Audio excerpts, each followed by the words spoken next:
Thank you.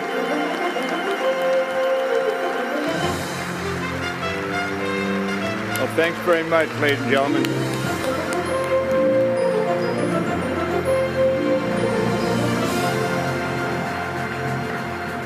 Well, thank you.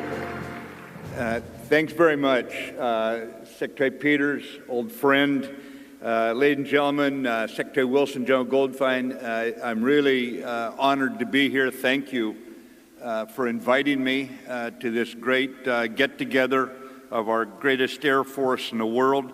I would just tell you, 70 years, you got to be proud of who you are and what you've developed as a reputation. I came here this morning. I want to pay my respects, share some thoughts about, from my perspective, what's going on for our departments of Defense and Air Force, and hopefully close the gap a little bit and make certain that we prime the pump for the Q&A, which is always the best part of this. But I kind of flunked retirement. I was out west having a good time, and the primary motivator to come back is the opportunity to serve alongside such selfless, highly capable, high-spirited patriots such as you. And everyone in this room understands what an honor it is for me to be back here, humbling honor, back here among you all, serving alongside you.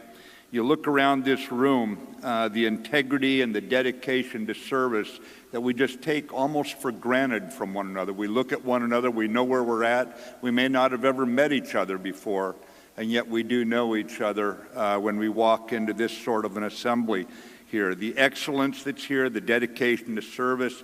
You look back and you think what General Hap Arnold would be thinking about if he is sitting right here on this stage looking out over this room today, and the deep sense of satisfaction that General Arnold would have as you mark your 70th anniversary.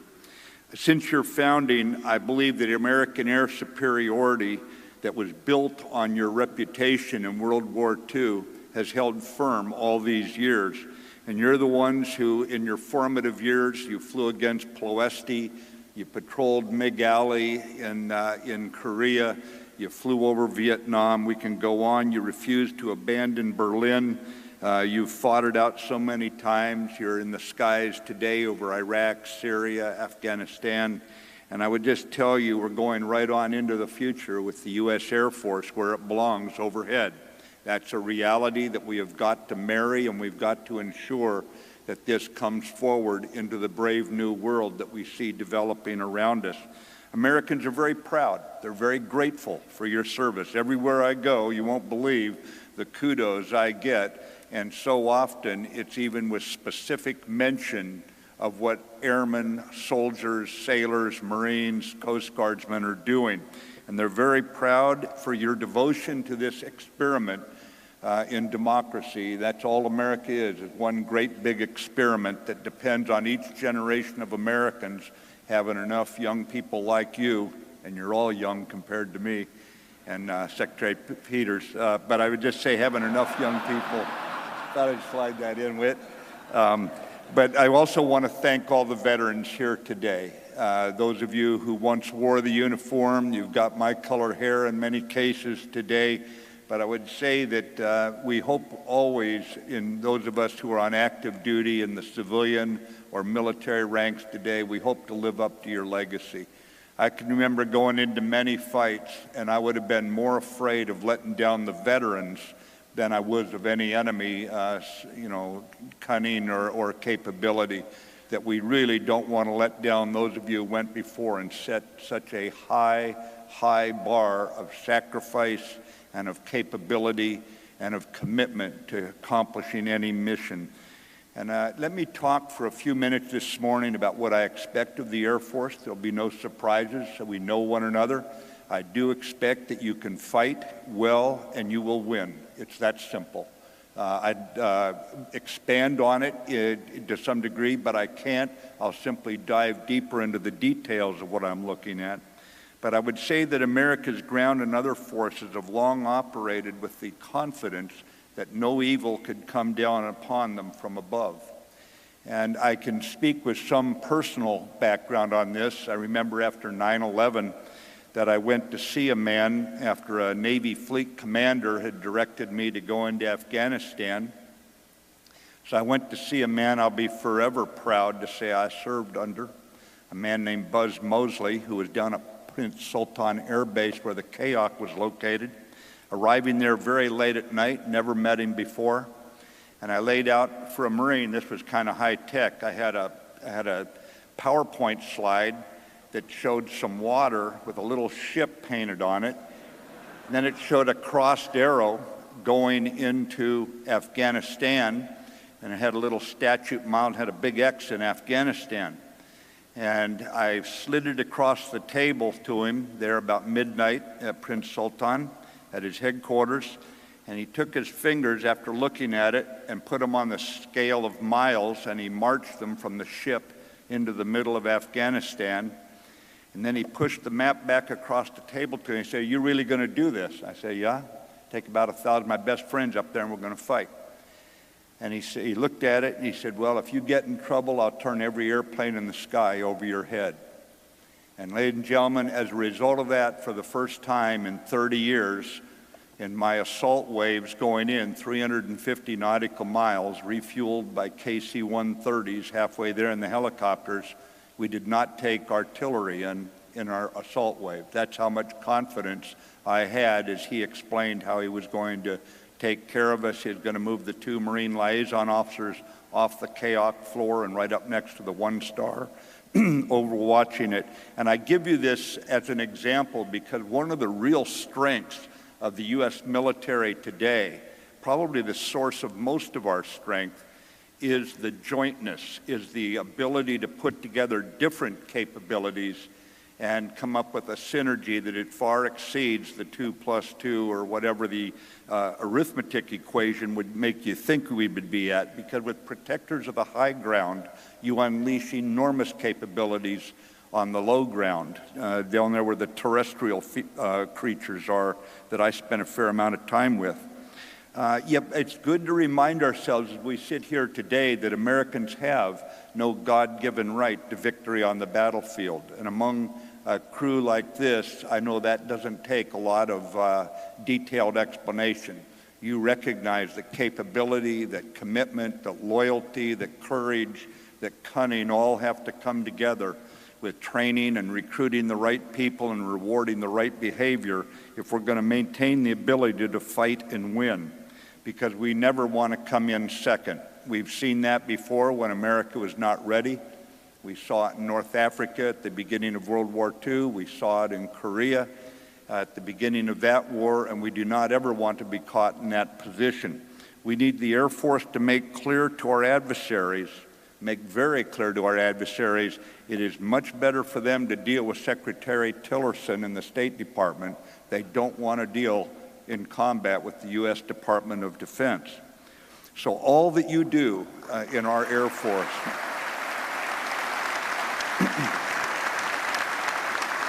thank you, and all that you do in our Air Force is a reminder that America has got 2 fundamental sources of power. One of those is the power of inspiration, and the other is the power of intimidation.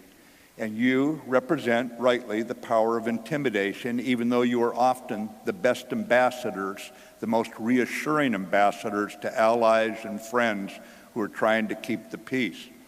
And as we go forward into this world, it's important that our diplomats always speak from a position of absolute strength when it comes to the military, of America's awesome determination to defend herself from those who would deny us our freedom or our liberty. And whether it be safeguarding our nuclear deterrent or air combat, mobility to space, to personnel management processes and policies, and everything in between, your actions must meet one standard, and that is to make the U.S. Air Force more lethal every day that you serve, to turn the U.S. Air Force over to your successors as more lethal than you inherited it here today. I am absolutely confident, I have total confidence that Dr. Wilson, our Secretary of the Air Force, that General Goldfein, old comrade in arms, a cunning war fighter in every sense of the word, who I've served alongside, I have absolute confidence that they're the right leaders to take this Air Force forward, to make it more lethal, more respected, more capable everywhere in the world. They will be examining every policy, every practice, every element of our team, every bit of equipment in our culture to ensure that we're all aligned on making the Air Force the most lethal Air Force in the world.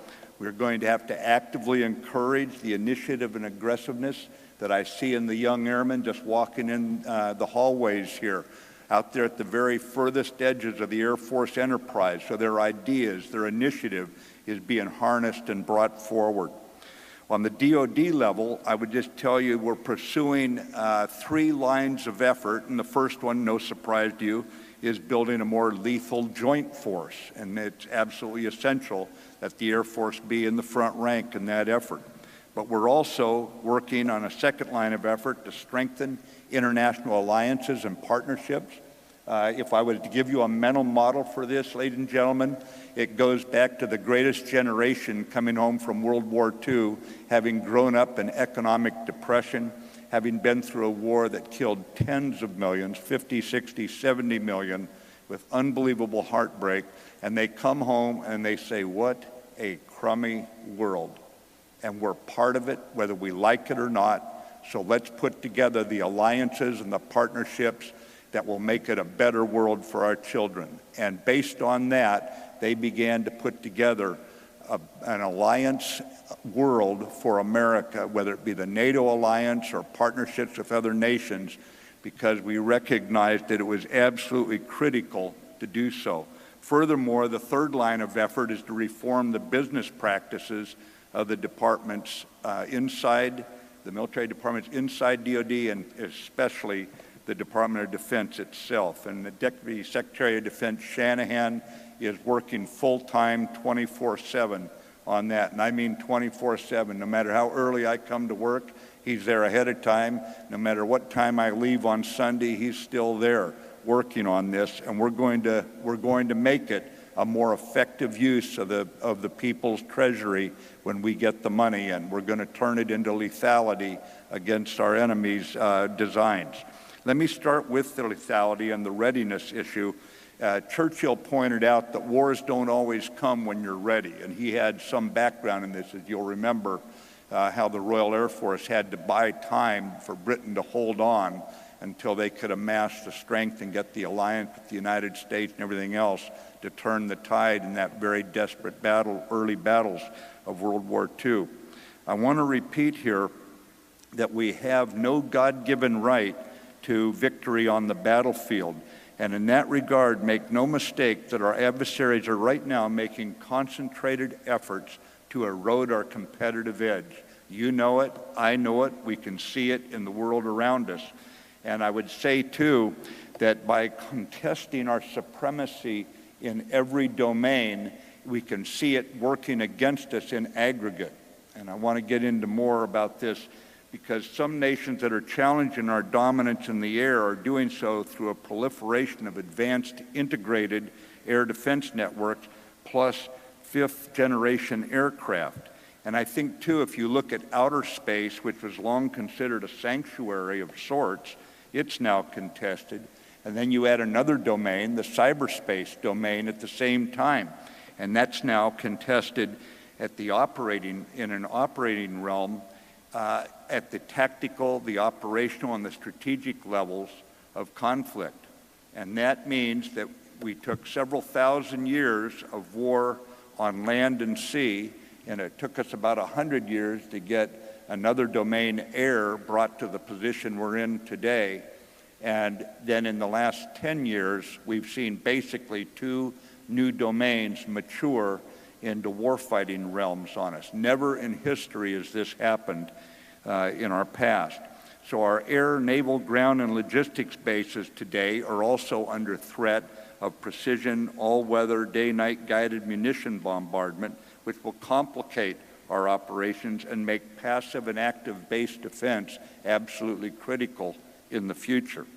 So if we fail to adapt, ladies and gentlemen, at the speed of relevance, then our forces, military forces, our Air Force, will lose the very technical and tactical advantages we've enjoyed since World War II. The joint effort of rebuilding our readiness and lethality is based on the following problem statement for the U.S. military, because every military in history that is successfully adapted, transformed, modernized, whatever word you want to use, has done so based on setting out to solve a specific military problem. I believe the problem we face today is how do we maintain a nuclear deterrent and a decisive conventional force while maintaining irregular warfare as a core competency. Because the paradox of war is the adversary will always move against your perceived weakness. And so a safe, secure, and effective nuclear deterrent is there to ensure a war that can never be won is never fought. And I've been out to Bangor, Washington to see the submarine force, Minot, to see the B-52s and the missiles and all. And I am absolutely convinced that having this safe, secure, and effective deterrent is critical, the most critical piece of our nation's defense. When I talk about a decisive conventional force, people say, well, that's awfully expensive. It is, but it's a heck of a lot less expensive than having to fight a conventional war because some adversary thought they could take us on and win. And so I believe that we have got to be able to either deter that or to win as swiftly as possible if we must go into a conflict.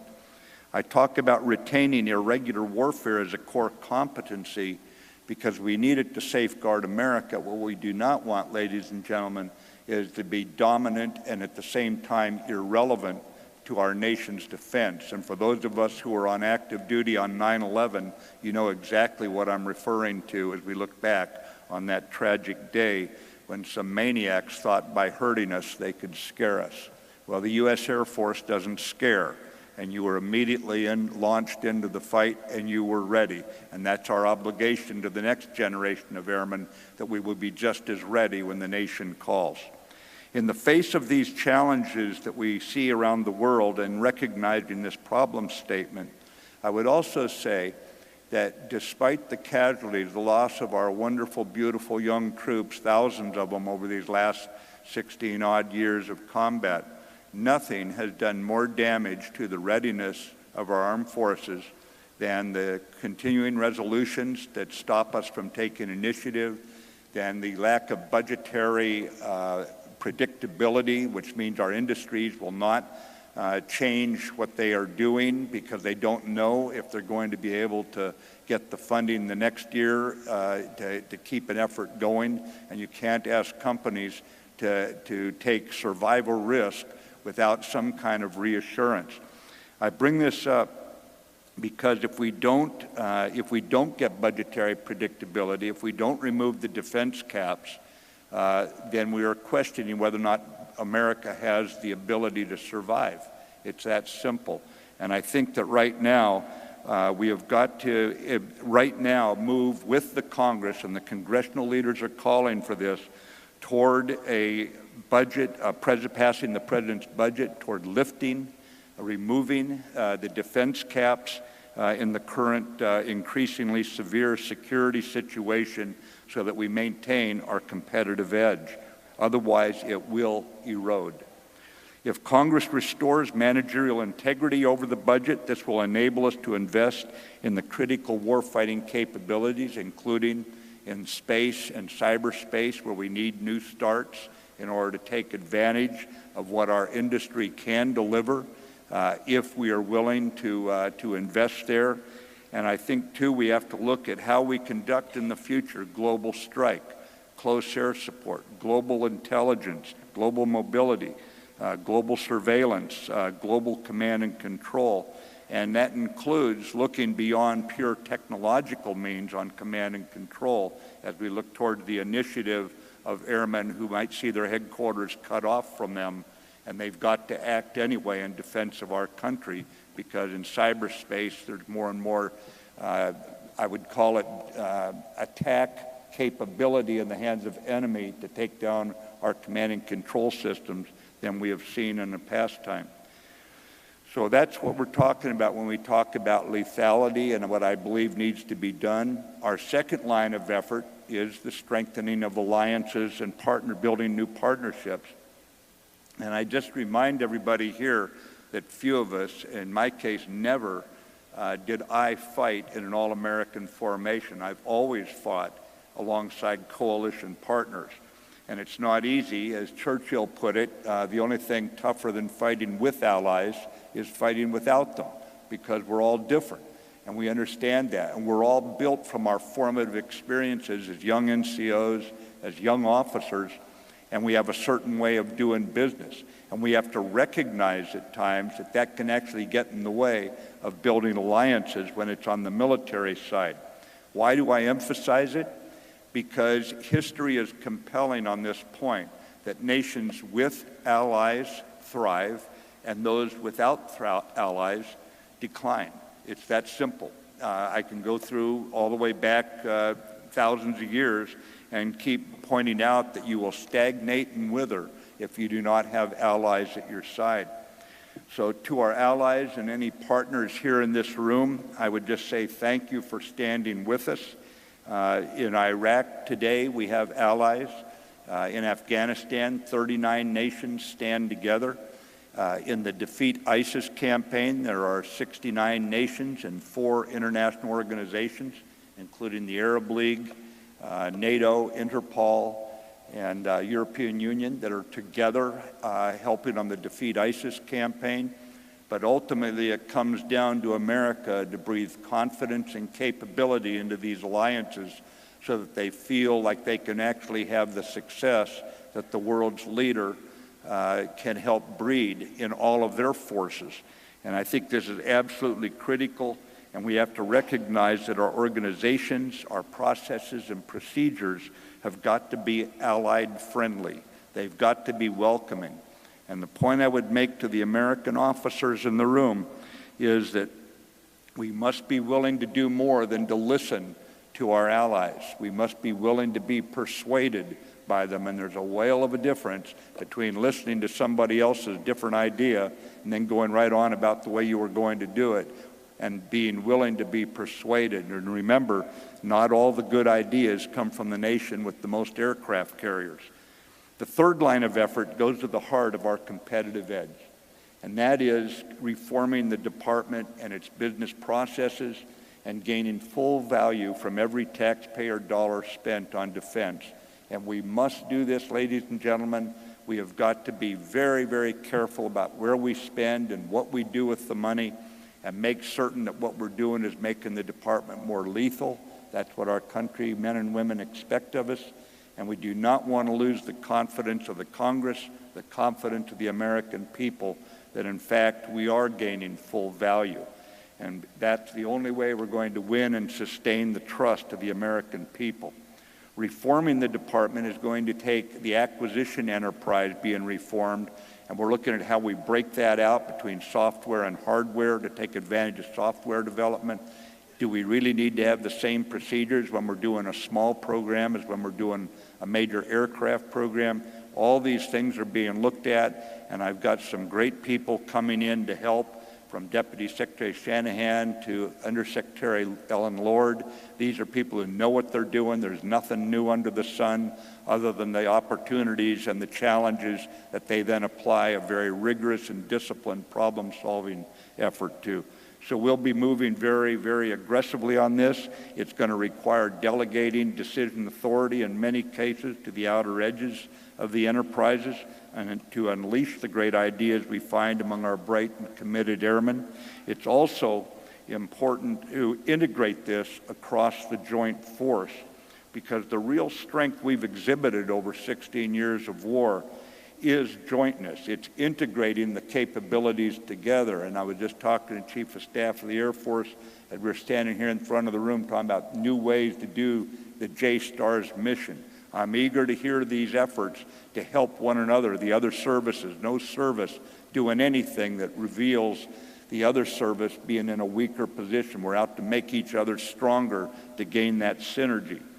I don't want the same policies in every service. I want different cultures to be reflected in your policies. This is actually a strength of the Department of Defense that we have different service cultures, so long as there is a spirit of collaboration that operates over all of them. And nothing could have been more obvious to me as a young one-star to walk into 3-star Buzz Mosley's office and have him say he was going to put every airplane over my head during those critical hours when we'd be landing a few hundred people close to thousands of enemy.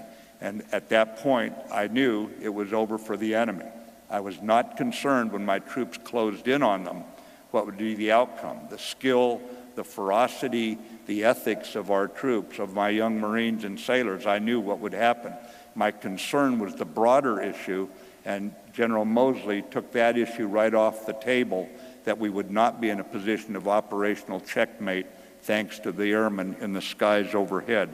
That was jointness at the leading edge of a battlefield, and it continued on as C-17s coming out of Germany were landing on dirt airstrips in the middle of nowhere, and off were rolling light armored vehicles that were going to complicate the enemy's day. There was absolutely nothing they could do. I did not care how many miles they could run. I didn't care what weapons they had. They were going to lose. It was that simple, and it was all because we could come together as a joint team, and the enemy was going to face cascading problems as they tried to confront us. Before we go to the best part of this, which is going to be the Q&A, I just want to talk about the human element, and that's, of course, focused right on leadership, and it's fundamentally about people. The ability to build trust in every chain of command and the ability to create harmony across the joint force is really what we're looking for in our leaders. It may be a vicious harmony as we close in on the enemy, but we have got to build harmony across the force, and that includes with our allies and our Department of State allies as well over there across the river from the Pentagon. We need people who are willing to speak truth to power, to bring reality to bear, and that can appear tough at times because once in a while we don't hire wilting violets in the U.S. military. We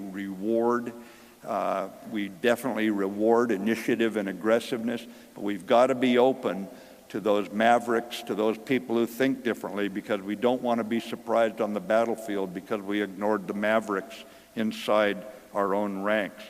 There is a great American writer, Flannery O'Connor, and he wrote, "Truth does not change according to our ability to stomach it emotionally." A very interesting point. So you've got to remain open to those uncomfortable truths, as some people call them, as we craft an Air Force fit for its future time and future battles. I began my remarks by mentioning how American air power has remained dominant for 70 years now, and the world watches and asks, can we keep it? I think there's no room for complacency. I will tell you that I have seen no complacency in the Air Force on this, and I think some of you know me well enough to know that if I'd seen it, I would tell you right here this morning. I have not seen complacency. I've seen aggressive embracing of the new threats, of looking for solutions, because you must hold the line. You have got to hold the line and allow this country to come back together, to allow this country to regain its fundamental friendliness toward one another. And to every airman and civilian serving today, I ask that you protect the high ground, you be ready to fight and to win. You're the airmen who went through everything to get to Ploesti. You're the airmen who've got a great legacy. You may be the youngest service, but you have a very proud legacy already that the veterans who went before you lived up to. And remember this, there is nothing we will ask of you that the airmen who went before you did not overcome. So keep confidence in yourselves, keep confidence in your leadership, and let's go to Q&A and see what's on your mind here. Thank you very much, ladies and gentlemen.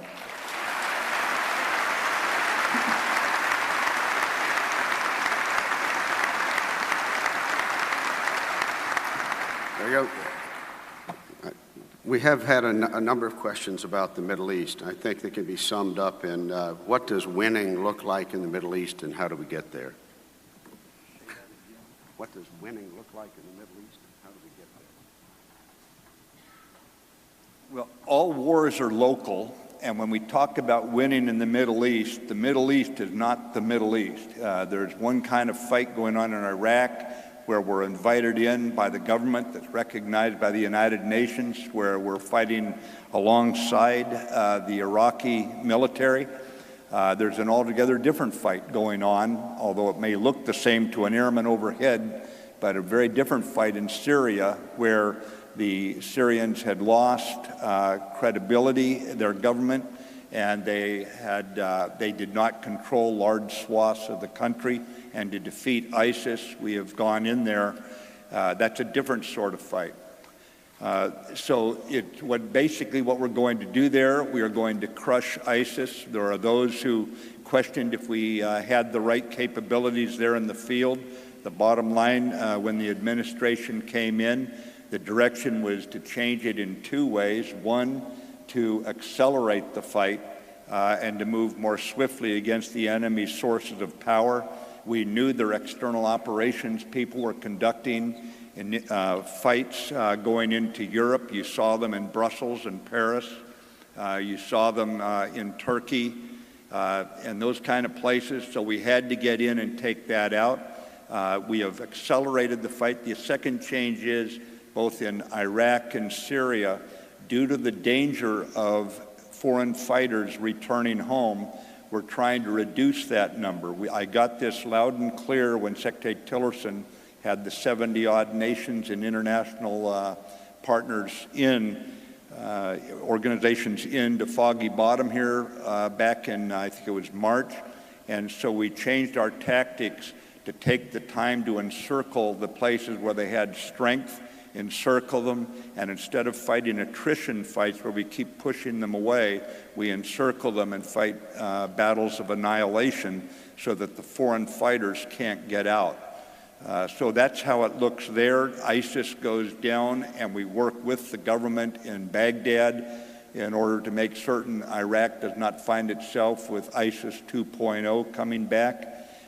With Syria, you'll see it move toward Geneva, and an international conference will move out of where the Russians are meeting with them occasionally these days, Astana, and we'll move it into Geneva and work toward gaining some kind of stability there in the geopolitical heart of the Middle East. In Afghanistan, on the other hand, we're going to reinforce, we're going to realign ourselves to mostly train, advise, assist. We'll see more Air Force mentoring of their Air Force, so eventually we replace ourselves there in the skies over Afghanistan with the right kind of Air Force fit for the kind of battles we're fighting.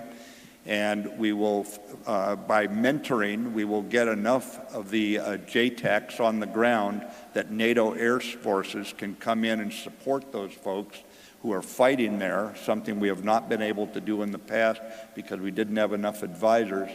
And we will eventually drive this down to a point as our goal that victory would look like the people and the government of Afghanistan can handle this threat from the terrorists using their own security forces with international mentors probably there for many years to come. But the fighting will be done by the Afghans with our advising, train, advise, assist, mentoring, and for right now, air support certainly provided by NATO. So each area, victory looks differently, but the bottom line is we're going to make it so that the world is not subject to the kind of terror attacks you saw recently in Barcelona. A place like this can be long-term. It's going to have an educational component. It's got a lot of things going on in the Middle East as far as reducing the lure of this sort of terrorism, this sort of murder that we see going on.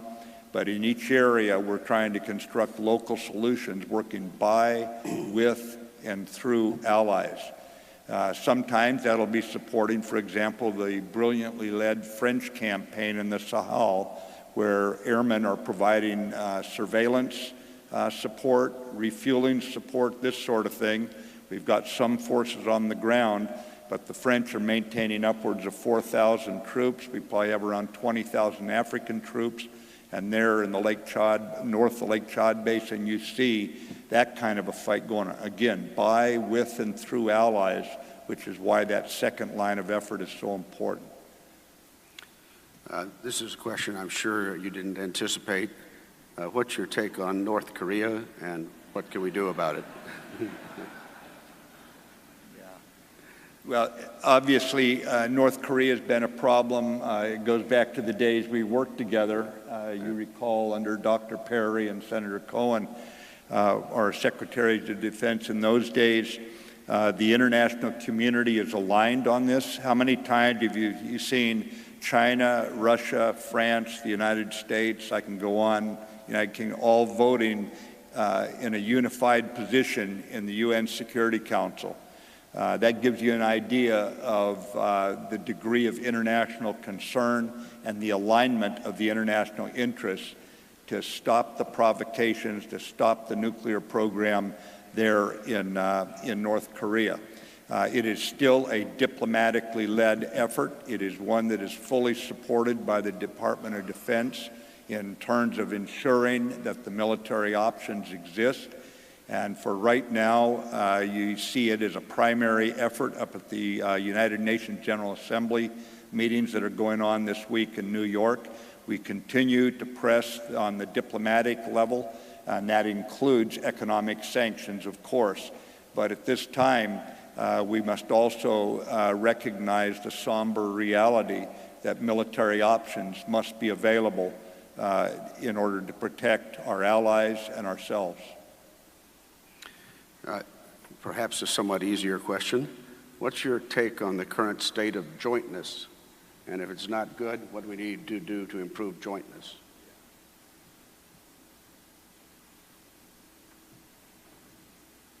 You know, one of the challenges we face, ladies and gentlemen, is when we solve problems, we can sometimes forget that there was a problem we solved, and as we move forward, we leave the lessons behind.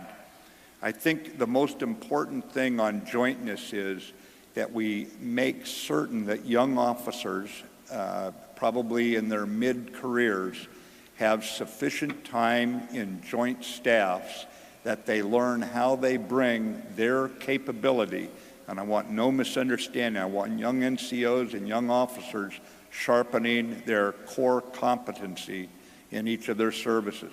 But by mid-grades, NCOs and officers, they need to have exposure and involvement in a joint way to ensure that we put together on any battlefield swiftly what is needed in that specific war in order to win.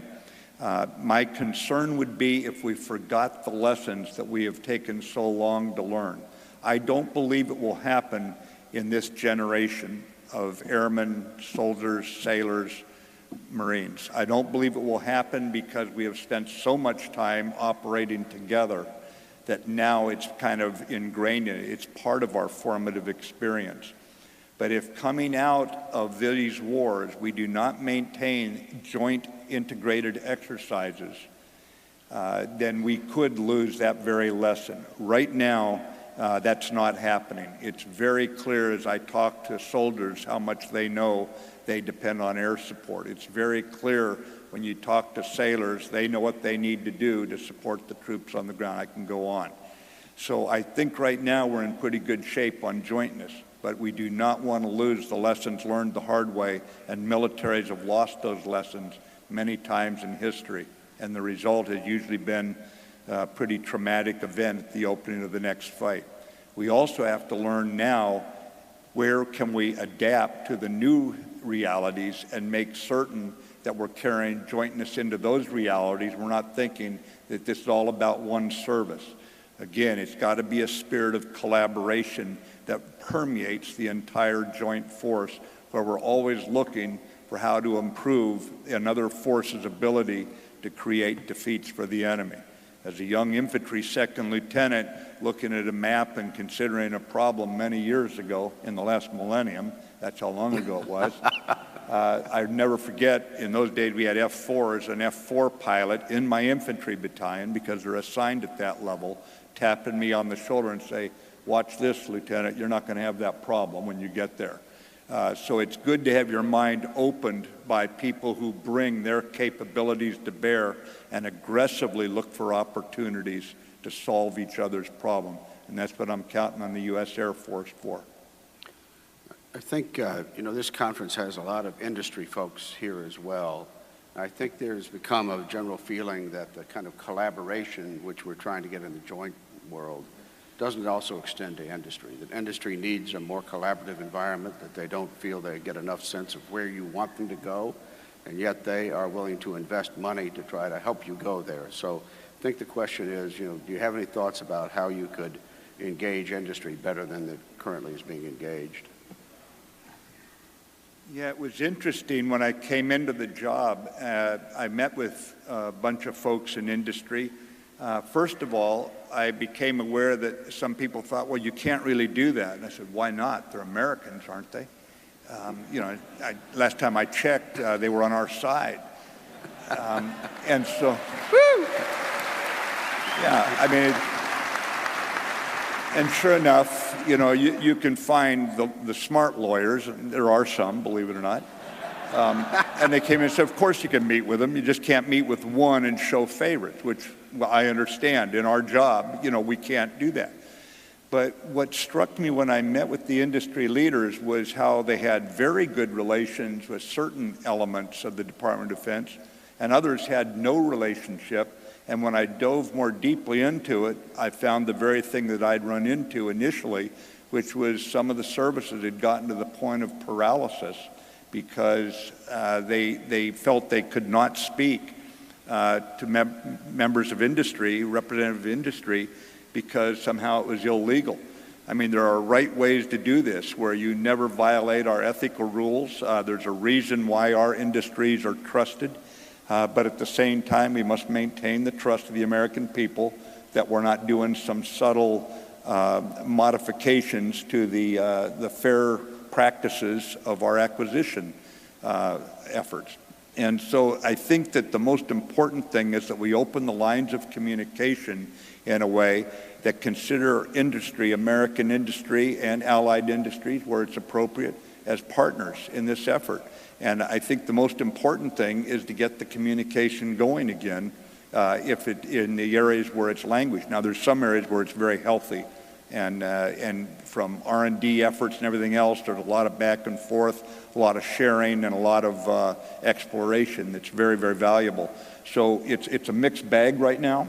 In some areas, I like the way it's working, but I want to encourage all of you strictly within the ethical regulations. Do not have imaginary legal restrictions on your leadership responsibility to find the best bang for the buck, to find the most far-reaching innovations that are out there. I lived for 3 years after I got out of the Marines in Silicon Valley, right on Sand Hill Road, and nothing is more reminding of just how innovative America is, and to live in the middle of Silicon Valley and see the way that they're changing the world we live in. And so I want you all engaged in this, and to make certain that the lines of communication are open in a way that we can aggressively and swiftly take advantage of the opportunities that we see developing around us in the private sector. So now I have probably the most important question I've been asked up here. I have lots of these. Do you really have a nickname of Mad Dog? And if so, how did you get it?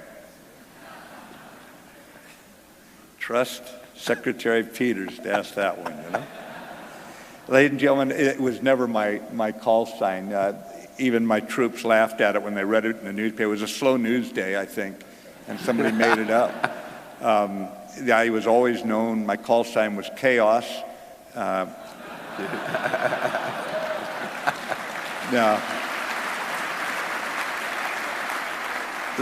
But I must confess how I got that name, because some people thought, well, it's probably because, the great Chinese classical warfare strategist Sun Tzu, you copied him or something like that. I'd love to tell you it was for a dignified reason like that.